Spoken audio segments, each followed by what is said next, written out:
Muchísimas gracias por la exposición. Yo me imagino que quedan bastantes preguntas con respecto, pues, por un lado, a la parte de cuantificación y por otro lado, con respecto a lo que serán los próximos pasos para medir este tipo de ejemplo, ¿no? Entonces, quisiera abrir el piso para preguntas. Entonces, pues, si alguno de ustedes tiene alguna cosa que inquirir. Sí, por favor. Gracias, Víctor. Bueno, yo soy Gloria del Castillo, soy profesora investigadora aquí de Flaxo. Me ha gustado mucho tu exposición y me parece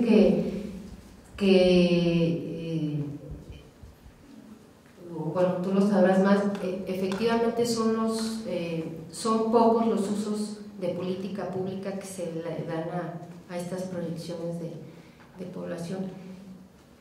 Desde tu perspectiva y dado que estás, bueno, eres también, ¿no?, asesor de CONAPO, ¿de qué dependerá que este tipo de herramientas se vaya utilizando, ¿no?, de manera como gradual en la toma de decisiones? Veo, bueno, tú nos decías que son relativamente, o no se ven de manera tan explícita los usos que se le han dado a las proyecciones en salud, en vivienda y en educación, ¿no? Yo lo que más conozco efectivamente son las políticas educativas y veo que efectivamente son muy pocos los usos, ¿no? Por ejemplo, en el caso de educación, bueno, la pirámide se ha invertido, ahora es poca la población que va a ir, o en menor proporción la población que va a educación primaria, pero son pocos los gobiernos o las gestiones que han visualizado que ya no hay que formar tantos profesores, ¿no?, en educación primaria, o construir escuelas para educación primaria. Eso, lo que yo he visto es que está más bien en función del tomador de decisiones, ¿no? Pero no hay así como una política a nivel de país, o no sé si es una cultura, una manera de tomar decisiones. ¿Tú cómo ves esta situación? No sé si quieran que se junten 2 o 3, por si. Alicia, por favor.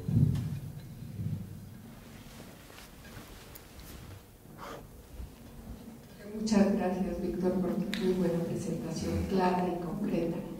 Uno de los usos que se da normalmente a las proyecciones y a los censos son políticos electorales, para establecer el caudal, el censo, la participación, etc. Aquí no se usa para eso porque no lo mencionaste entre las posibilidades de uso, el uso político electoral. Gracias. Una pregunta. Comentabas, bueno, diversos usos. Uno que me llama la atención es obviamente ser la base para hacer la distribución de las participaciones de los fondos a los estados. Aquí mi pregunta es, tomando en cuenta que es fundamental el tamaño del estado y de eso va a depender cuánto les toca, ¿en qué medida los gobiernos estatales se involucran en las proyecciones, en la forma en que se están definiendo, determinando, en los datos, en qué manera cuestionan los modelos? Básicamente A ver, doy respuesta a estas 3 preguntas y después, si quieren, seguimos con otros más. Esto de qué depende el uso y la cuestión de la planeación en educación. Aquí, bueno, también se hacen proyecciones a nivel estatal.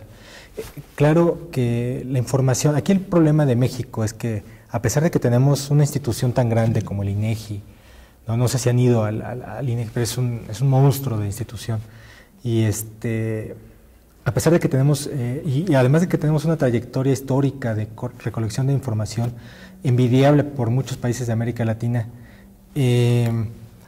todavía hay mucho que hacer, ¿no? Todavía tenemos muchas trabas a nivel local, a nivel municipal, a nivel de entidad federativa. Y esto porque el registro civil pues está sujeto a lo que cada entidad quiera y lo puede mover, lo puede modificar de acuerdo a sus criterios, ¿no? Entonces no hay como que una homogeneización y eso hace más difícil la estimación a nivel estatal. Hay proyecciones a nivel estatal y por ahí creo que hay algunas a nivel municipal, ya no con la estructura por edades, pero sí las hay. ¿Y de qué depende el uso? Bueno, es un tanto problemático porque usualmente las proyecciones, desde mi punto de vista, no son utilizadas para planificar, sino son utilizadas luego para medir logros en distintas áreas, sobre todo en la educación. En la educación se han utilizado como para ver de una manera muy ficticia desde mi punto de vista cuál es el logro de cobertura a nivel básica, a nivel media superior, ¿no? Porque obviamente, como les mencioné, si la definición de la proyección programática es el logro de las metas en el Plan Nacional de Desarrollo y esos mismos datos son utilizados para evaluar la cobertura, pues entonces estamos evaluando sobre, es una tautología, vaya, ¿no? Estamos evaluando sobre algo que nosotros estamos suponiendo que ya salió bien, ¿no? Entonces, en realidad, yo creo que a nivel de la evaluación, a nivel de la programación, del sector educativo, no están bien utilizadas. Yo creo que hay un sistema de información de educación y vi que, en alguna ocasión vi que ahí hacen proyecciones, utilizan las proyecciones para ver cuál va a ser la cobertura futura, ¿no? Pero obviamente están viendo el mejor escenario, el escenario en el que todo sale bien. Y en realidad pues no, porque es solamente ponernos una estrellita en la frente sobre algo que no se está utilizando para ver realmente cuáles van a ser las necesidades, ¿no? O sea, si realmente lo que nos está diciendo la dinámica demográfica es que en algunas entidades federativas va a haber un crecimiento todavía mayor de las poblaciones en edades escolares, pues es ahí en donde se tiene que hacer la planificación para hacer o se tiene que hacer la asignación de recursos adecuada, ¿no? A lo mejor en otras entidades federativas ya no, ¿no?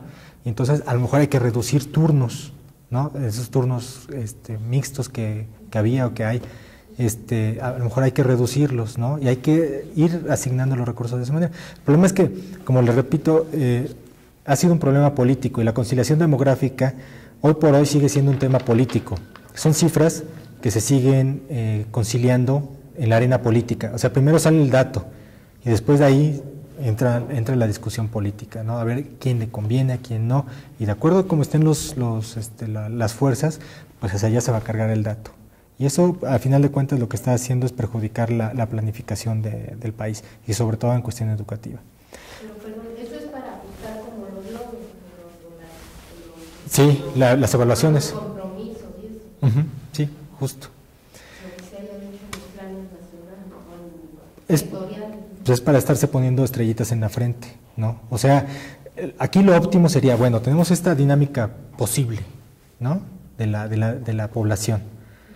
A ver, ¿qué tenemos que hacer? ¿No? Esa es como que la lógica, y es es de mucho sentido común, ¿no? Esa es la lógica sobre la cual se tiene que planificar. Pero no, o sea, parece que la planificación empieza a partir de un supuesto derrotista, de que como no sabemos cómo van a estar las cosas en el futuro, entonces desde ahorita vamos a decir que todo va a salir bien, y sobre eso vamos a estarlo evaluando. No sé, es la impresión que yo tengo sobre su uso.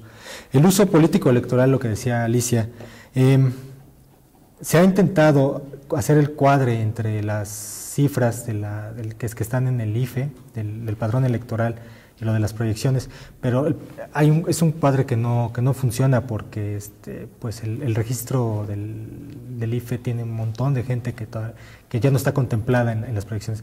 Entonces, pero hay una cuestión que yo he pensado, que se puede rescatar mucho de la experiencia del Instituto Federal Electoral para hacer una conciliación y una proyección de población, ¿no? O sea, según tengo entendido, el proceso de redistritación parte de un método muy complicado y fue muy difícil llegar a que todo el mundo aprobara ese método. Entonces, si nosotros hiciéramos un esfuerzo similar para el Consejo Nacional de Población, para el INEGI, para que todos colaboráramos e hiciéramos una conciliación y una proyección de población así de consensada, pues estaría muy bien, ¿no? O sea, mi idea es que sea un proceso similar del que llevó al proceso de redistritación a tenerlo, a que sea un proceso estándar y poco cuestionado, ¿no? Porque ya muchos sectores ya lo probaron. Regresando a tu pregunta sobre el uso político electoral, pues realmente yo no lo veo tan claro, ¿no? Más allá de la cuestión de la información, yo no lo veo tan claro. Aquí podemos ver, por ejemplo, cuál es la población futura posible de mayor de 18 años, ¿no? Va a estar en un rango, ¿no? La podemos ver distribuida a lo largo del territorio, y si nos vamos a nivel más fino, pues inclusive lo podremos ver a nivel de distrito electoral. Y eso podría decir, ¿no?, cuál es la demografía electoral que va a tener el futuro ¿no? Pero bueno, al respecto creo que hay mucho que hacer. Ahora en el congreso que hubo la semana antepasada, hubo una mesa de demografía electoral y creo que no se trataron mucho los temas de proyecciones de población al respecto, ¿no? Lo que decía Ivico sobre la base de la participación de los fondos y cómo se involucran los estados, la verdad es que se involucran muy poco. Y qué bueno, por un lado, porque si no sería un jaloneo mayor del que ya se da. En teoría, en los años 80 se federalizó el consejo, la política de población, y se crearon los consejos estatales de población. Por desgracia, desde mi punto de vista, esos se han convertido, los consejos estatales de población se han convertido en refugios burocráticos de compadres del gobernador o del jefe municipal, etcétera. Y no tienen ya el uso, no tienen la fuerza técnica que deberían de tener justo para abonar ideas, para abonar debate en torno a las proyecciones de población, ¿no? Y es un autogol que tienen los estados, porque si ellos realmente tuvieran la capacidad técnica y pusieran ahí a la gente capacitada para influir o para debatir el dato que se está sacando como proyección, pues podrían decir, oye, pues a mí me estás quitando presupuesto, ¿por qué? A ver, yo tengo esta cifra, y se debate ya a un nivel más científico, por decirlo de alguna manera, y no se hace el jaloneo desde la arena política tal cual, ¿no? Porque si no, pues todo esto realmente queda pues un poquito de lado, ¿no?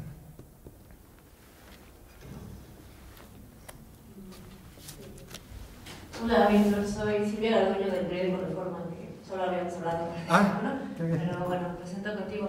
Quería preguntar, respecto a las notas que nosotros publicamos, hubo pues una reacción importante por parte de la Secretaría de Gobernación y del CONAPO, pues diciendo que esta conciliación que realizó la SUMEDE, que no era la oficial, ni iba a ser la oficial, y que todavía pues, quedaba en aprobar, o que todas las dependencias del CONAPO finalmente aprobaran esas cifras o discutieran la conciliación. En ese sentido, no sé si nos pudieras explicar qué es lo que está sucediendo, porque como tú dices, es la primera vez que la SUMEDE realiza a petición de CONAPO esta conciliación, pero si a la mera hora pues, no la van a aceptar como tal, digamos, ¿cuál es el proceso? Y me imagino que otra vez tiene que ver con lo que tú decías, que es una cuestión política.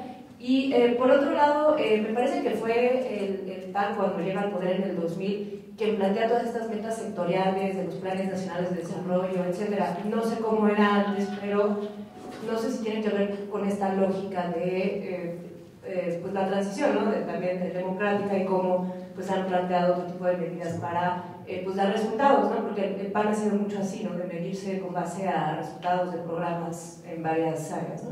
Gracias.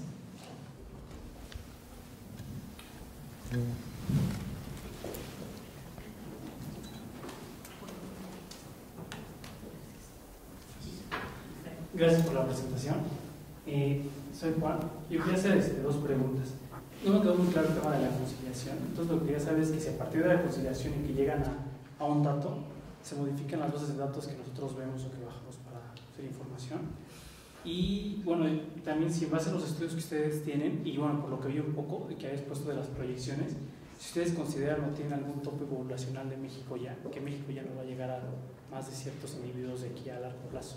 Es que ya saber, bueno, si ustedes saben eso. Gracias.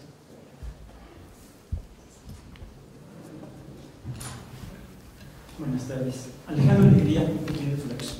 Son dos preguntas un poco más técnicas. Y una, no sé si la había hecho Víctor alguna vez, en alguna comida. La primera es, todos los modelos pues, no son los verdaderos, o sea, es un modelo erróneo, está bien. Buscando un mejor modelo,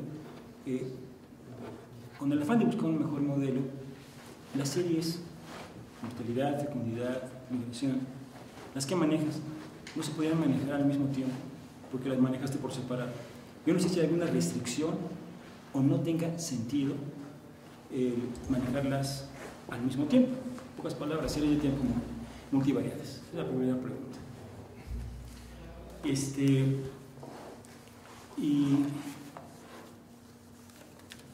Y pues sí, lo último sería el comentario de lo bayesiano, que sí es importante considerarlo, porque sí es útil, estamos acercándonos a un mejor modelo.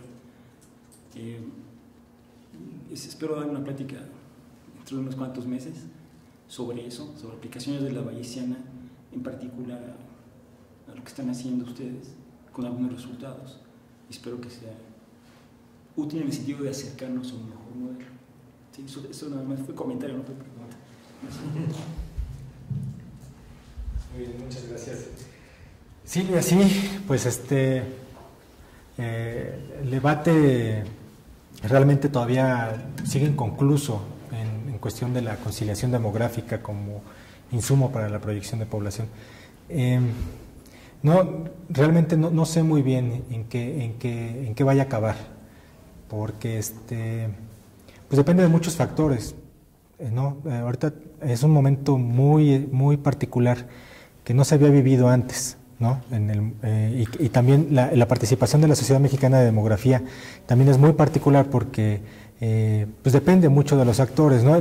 Nosotros fuimos involucrados gracias a que el doctor Centeno, el entonces subsecretario de Población, es demógrafo, ¿no? Entonces, difícilmente, creo que es la primera vez que llega a esa subsecretaría un demógrafo, ¿no? Casualmente, a pesar de que es una subsecretaría de Población, es la primera vez que llega un demógrafo, ¿no? Sí ha habido otros actores, otros políticos que están muy involucrados, que han pasado tangencialmente por el Consejo Nacional de Población, pero no como en esta ocasión. Y en esta ocasión, pues René lo que tenía era pues esta perspectiva más amplia de cómo se deberían de hacer las cosas. Y en ese cómo se deberían de hacer las cosas, él buscaba la interacción entre la academia y el sector público, ¿no? Y fue por eso que pues llamó a distintos, llamó a la presidenta de la SOMEDE y le comentó que quería hacer este ejercicio, él desde la arena de la subsecretaría. Y entonces pues se vieron cuáles eran los recursos, quiénes eran los académicos que estaban más involucrados con esto, y entonces fue así como varios participamos en el proceso de la conciliación. Antes del año 2000, pues se hacía a dedo, ¿no? Hay una anécdota que cuenta el doctor Ordorica de que me parece que en la época en que estaba Reyes Heroles en la Secretaría de Gobernación, había un debate también entre el CONAPO, el INE, la Dirección de Estadística y los demógrafos, por un lado, de cuál iba a ser la meta de crecimiento de la población. Entonces, sí es un debate tan fuerte que no se llegó a ningún consenso. Entonces el secretario de Gobernación dijo, va a ser de 1%. Y así es como se hacían las conciliaciones demográficas y así es como se manejaba la información, ¿no? Hoy en día pues tenemos esta apertura, ¿no? De una u otra manera, y tenemos la ventaja de que pues, podemos participar más activamente como academia, como ¿no? Pero ¿en qué vaya a acabar la conciliación? No lo sé, y es que es un año electoral. Muy probablemente, y contestando un poco lo que preguntaba Juan, es ¿cuál es la cifra verdadera o a cuál se puede llegar? Bueno, como bien lo señaló en la entrevista que le hiciste a Moar, o las declaraciones que hizo el actual subsecretario de Población, todavía no se han llegado a los consensos. Entonces, al parecer lo que están intentando hacer es consensar, no estimar, no hacer una cuestión más objetiva, científica, sino se está buscando hacer un consenso de información. Entonces, pues a final de cuentas, quien va a tener la última palabra en esto, pues va a ser la Secretaría de Gobernación, ¿no? Topes poblacionales, no hay topes máximos, ¿no? O sea, en realidad, si se regresa, o sea, podemos pensar en que si se regresaran todos los mexicanos de Estados Unidos y el impacto que eso tendría en la tasa global de fecundidad y el impacto que eso tendría en la esperanza de vida, pues el tope sería muy, muy grande, ¿no? Lo que sí sabemos es que hay topes mínimos en la dinámica de determinadas variables. Por ejemplo, en el saldo neto migratorio sabemos que no se pueden ir más de 1 millón de personas del país, ¿no? Porque si se van sostenidamente durante un par de años, lo que ocurre es que tendemos a la extinción, ¿no? Entonces, sabemos que eso no puede ocurrir, ¿no? Al menos en cuanto a los modelos, en cuanto a la forma en que se están haciendo las estimaciones. Y eso también va a colación un poquito con lo que decía Alejandro. Eso sería lo ideal, ver o tratar de modelar la interacción entre las variables demográficas. Es muy complicado y usualmente el supuesto que está detrás de todo esto es que las variables, uno puede obtener información de las variables y puede proyectar su dinámica intrínsecamente de acuerdo a la misma variable, sin considerar algún otro factor o una interacción. Pero es muy natural o es obvia la interacción que existe, por ejemplo, entre la migración y la fecundidad, ¿no? O sea, si se regresan muchos, si tenemos una inmigración muy fuerte, pues eso va a impactar en los niveles de fecundidad, ¿no? O sea, va a llegar un potencial reproductivo tal que se va a incrementar el nivel de la fecundidad. También otros estudios que se han hecho en otras partes del mundo indican que la mayoría de los migrantes tienen condiciones de salud distintas hablando de que son mejores que las del resto de su población de origen. Entonces es por eso que las esperanzas de vida en muchos países de atracción migratoria, como son Estados Unidos, Alemania, etcétera, han incrementado grandemente su esperanza de vida, porque por decirlo de alguna manera se están llevando lo mejor de cada país, ¿no? Esos son algunos estudios que han hecho en el Max Planck y en otras universidades, ¿no? Pero sí, eso sería padrísimo, ¿no? Poder modelar esas interacciones, y yo creo que para allá va la modelación demográfica. Entonces algo más. A ver. Si es que ese es un buen camino, lo que sigue es las restricciones que acabas de mencionar, por ejemplo, la migración. No sé si hay más, eso el demógrafo lo sabe más, me imagino que sí hay más. Hay limitaciones y restricciones que se pueden poner exactamente en ese tipo de modelos. Tal cual, o sea, es pronóstico o proyecciones pues, sin restricción, con restricciones, que tu demógrafo en tu modelo los aplicas, pero explícitamente. Es lo que está haciendo, por ejemplo, en el INEGI está haciendo eso, porque tuve la oportunidad de trabajar con otro profesor del ITAM, así un modelo de pronóstico con restricciones, las principales variables macroeconómicas de México, y ya está en marcha. En el INEGI, Manuel Guerrero es el que lo implementó y ya está. PIB, 5 o 6 variables de las más importantes. Y las restricciones son explícitas. Sí. ¿Sí? No sé si explícitamente lo pusieron ustedes, tú pusiste explícitamente la restricción. El modelo tal vez tiene algunas restricciones ya de entrada en su concepción. Pues por ejemplo, la migración, te digo, encontré ese nivel de sustentabilidad, ese mínimo del que no puede pasar, ¿no? En la tasa global de fecundidad se ha intentado meter como restricción el reemplazo, pero ya vimos que el reemplazo depende de muchas cosas, ¿no? Y es algo que no se está aplicando aquí en México. Y hay países que han pasado de ese reemplazo, ¿no? Y hay regiones, inclusive como la de Shanghái, que han llegado a niveles de 0.5 hijos por mujer en promedio, ¿no? Entonces, se puede hacer esto con muchas restricciones. Para algunas variables yo creo que sí es adecuado meter restricciones, no para todas, pero yo creo que sí. Pues podremos intentar hacer algo por el estilo. ¿Alguna otra pregunta? ¿Tenemos alguna otra pregunta? Bueno, no nos queda más entonces agradecerles a ustedes la asistencia a la conferencia del día de hoy. Y los esperamos para el próximo lunes, precisamente el doctor Virgilio Partida, que también ha estado trabajando en el tema de las conciliaciones. Él va a dictar la conferencia La influencia de la migración en la tasa de retorno de la educación a los salarios, el caso de México entre el año 2000 y el 2010. Los esperamos y otra vez los invito para darle un aplauso por el trabajo. Gracias.